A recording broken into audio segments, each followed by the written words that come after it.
तो मैं ब्लेड्स हूँ और आज हम फंक्शन की प्रोटोटाइप्स के बारे में देखेंगे। ठीक है, तो मैं एक सिंपल सा बेसिक सा फंक्शन बनाता हूँ।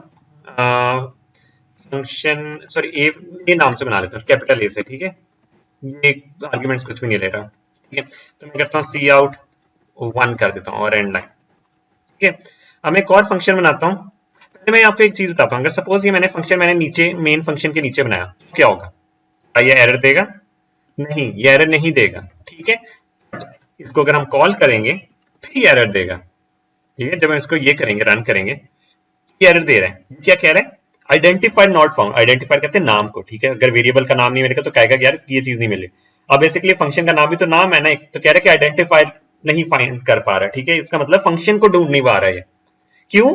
क्योंकि आते ही साथ मेन फंक्शन रन हुआ है, तो ये तो मेन फंक्शन खत्म होने की नीचे वाली कोड की लाइंस में पड़ा हुआ है। तो जैसे ही ऊपर से स्टार्ट होता है ना आपका कंपाइलर रीड करना, चीजें डालना स्टार्ट हो देते हैं। ठीक है, मेन फंक्शन को ढूंढता है। जैसे मेन फंक्शन मिला तो वो रन करना स्टार्ट कर देता है। अब उसने ऊपर वाले जो फंक्शंस की लाइंस होती है वो कोड रीड कर लेती है, बट मसला ये फंक्शन मैंने मेन के नीचे लिखा हुआ है, तो ये तो रीड ही नहीं कर पाया कंपाइलर। ठीक है, तो सीन क्या होगा? हमें कहीं ना कहीं से डिक्लेयर करना पड़ेगा फंक्शन को। जिस तरह हम वेरिएबल्स को भी डिक्लेयर करते हैं तो यहां फंक्शन को भी डिक्लेयर करेंगे। उस जो डिक्लेरेशन है ना उसको हम बेसिकली लिखेंगे प्रोटोटाइप। ठीक है, उसे हम प्रोटोटाइप कहेंगे। अब डिक्लेयर किस तरह करते हैं फंक्शन, ये सेम फंक्शन हम इधर लिख देते हैं। ठीक है, फिलहाल पहले मैं वो प्रोटोटाइप एक्सप्लेन करने से पहले बताता हूं मसला क्या आता है।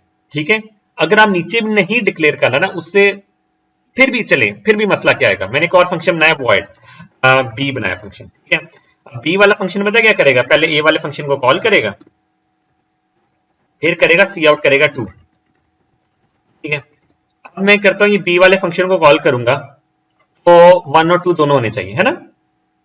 अगर हम ये देखें 1 और 2।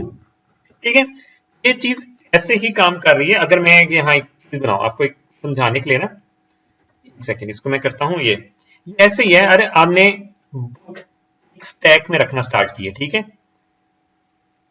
आपने किया एक मेन एक बुक समझ लें। ठीक है, वो उसके पर आपने बुक रखी बी। ठीक है, उसके पर हमने बुक रखी ए, है ना?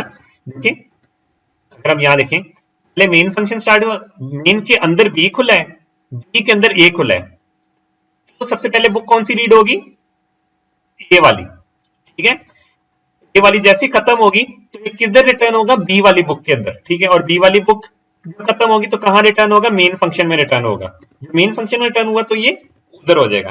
ठीक है, फंक्शंस में ये सीन है कि आप फंक्शन के अंदर फंक्शन बनाते जाएंगे, ये खुलते जाएंगे, ये स्टैक में आते जाएंगे। ठीक है, मेन के ऊपर बी आ जाएगा, बी के ऊपर ए आ जाएगा। तो सबसे पहले जो अंदर वाला फंक्शन है ना वो खत्म होगा और वो रिटर्न होगा जो अपने सेकंड लास्ट फंक्शन में जाना होता है उसमें रिटर्न होगा। ठीक है, मेन ने बी को बनाया, बी ने ए को बनाया और ए जैसे खत्म हुआ तो बी में वापस गया, बी खत्म होगा तो मेन में वापस आएगा।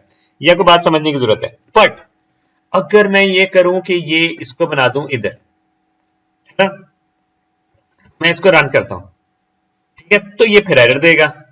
वो क्यों दे रहा है? कि बी वाला जो फंक्शन है ना वो ए को फाइंड नहीं कर पा रहा। ठीक है, बी ए जो है, ये देखें, ये जो है ना वो मतलब देखें उसके बी के नीचे बना हुआ है। तो जब बी वाला फंक्शन स्टार्ट होगा उसने कंपाइलर रीड ही नहीं कर पाएगा कि यार ए वाला फंक्शन किधर स्टार्ट हुआ हुआ है। तो उस चीज के लिए कि यार इनके ऊपर नीचे बनाने में मसला ना, क्योंकि आगे जाके आपने बनाने 10-12 फंक्शन बनाने होंगे, आप ऑर्डर देखने लग जाएंगे, यार ये ऊपर होना चाहिए नीचे होना चाहिए। उसका बेसिक सबसे आसान हल ये है हम इसको ऊपर डिक्लेयर कर दें और सारे के सारे फंक्शन की जो डेफिनेशन या बॉडी वगैरह ना वो सारी नीचे लिखें। फंक्शन को डिक्लेयर करने के लिए क्या करें? पहले इसको कॉपी करके पेस्ट करके दोनों नीचे लिख देते हैं। ठीक है, मैंने सारे कॉपी पेस्ट कर दी, मतलब ये फंक्शन की बॉडी नीचे लिखी गई है। हमें बॉडी की जरूरत नहीं है तो हम क्या करेंगे? इसकी बॉडी रिमूव कर देते हैं। ये प्रोटोटाइप लिखने का तरीका बता रहा हूं। ठीक है, अब ये हो गया। अब बॉडी की जरूरत नहीं है, फंक्शन की रिटर्न टाइप, फंक्शन का नाम और उसके आर्ग्यूमेंट्स, मतलब उसके फॉर्मल पैरामीटर्स लिखने के बाद आप सेमीकोलन डालेंगे ना तो ये बेसिकली फंक्शन की डिक्लेरेशन है। यहां भी मैंने सेमीकोलन डाल दिया। अब सीन ये होता है कि जब ये मेन फंक्शन चलाएगा ना उससे पहले सारे फंक्शन लोड करके रख लेगा। ठीक है, कि यार ये आर्ग्यूमेंट्स हैं, ये अंदर उसके अंदर ये काम होने हैं। ठीक है, फिर ये मेन फंक्शन को स्टार्ट करेगा। अब इसको रन करेंगे ना तो ये वैसे ही रन करेगा 1 और 2।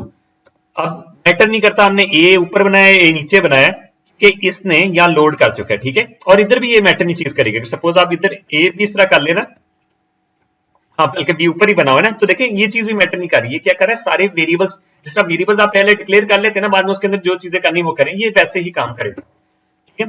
बेहतर ये रहता है आप अपने सारे फंक्शंस की प्रोटोटाइप ऊपर मेंशन करें और नीचे सारे फंक्शंस डिक्लेयर करके रख, मतलब उनकी ना बॉडी वगैरह नीचे लिखें, ठीक है। तो ये फंक्शन की बॉडी आती है और ये फंक्शन की प्रोटोटाइप है। प्रोटोटाइप में क्या क्या चीजें होती हैं, रिटर्न टाइप होती है और नाम आइडेंटिफायर होता है, आइडेंटिफायर नाम को कहते हैं, ठीक है, आइडेंटिफायर होता है और पैरामीटर्स होते हैं। और क्या चीज होती है, सेमीकोलन, ठीक है। ये सेमीकोलन आपसे ये शॉर्ट क्वेश्चन में ये भी पूछा जा सकता है कि प्रोटोटाइप में सपोज उन्होंने ऐसे डाला हुआ है, ठीक है, ये किया हुआ है कि ये प्रोटोटाइप है, नहीं ये प्रोटोटाइप नहीं है, ठीक है। यहाँ फंक्शन की बॉडी भी मौजूद है, ठीक है। तो आपने प्रोटोटाइप बनाने के लिए उसको सेमीकोलन से बंद करना जरूरी है। बहुत लोग इसमें फिर पैरामीटर भी नहीं डालते, ये तो फिर वो गलत हो जाता है, ठीक है। फंक्शन साथ हमेशा उसके नाम से हमेशा पैरामीटर आएंगे, चाहे वो आप उसे डिक्लेयर कर रहे हैं चाहे उसे कॉल कर रहे हैं, ठीक है। तो ये हो जाती है फंक्शन प्रोटोटाइप, ठीक है। फंक्शन प्रोटोटाइप लिखा जाता है, फंक्शन प्रोटोटाइप, ठीक हो गया।